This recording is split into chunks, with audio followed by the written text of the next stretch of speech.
যেমন আমার খুব খারাপ লাগে এটা শোনার সময় যে ফর্সা মানেই সুন্দর।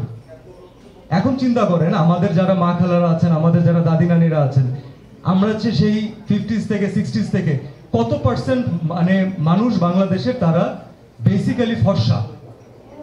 ফর্সা বিষয়টা আসলে এমন না, ফর্সার সাথে সৌন্দর্যের কোনো সম্পর্ক নাই।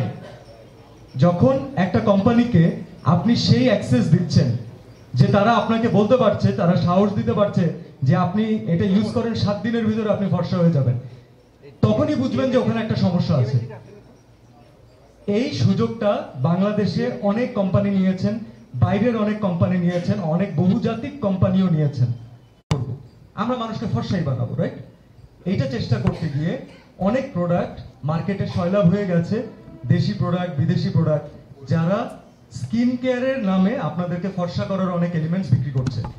কেউ এটা চিন্তা করছেন না আপনি যেই খাবারটা খাচ্ছেন, আপনি যে কাপড়টা পরছেন, পার্টিকুলারলি আমি আমার নিজের যেহেতু ওয়াইফ আছে, যাদের ওয়াইফ আছে তারা জানবেন যে তারা মার্কেটে গেলে একটা কাপড় নিয়ে কতবার নাড়াচাড়া করেন, রাইট? এটা আপনার গায়ের উপরে পড়ে থাকে ভাই, সেটা নিয়ে আমরা এত কনসার্ন। তাহলে যেটা ডিরেক্টলি আপনার স্কিনে অ্যাপ্লাই করেন সেটা নিয়ে আপনাদের কতটুকু কনসার্ন হওয়া দরকার আমার মনে হয় আপনারাই বেটার বুঝবেন।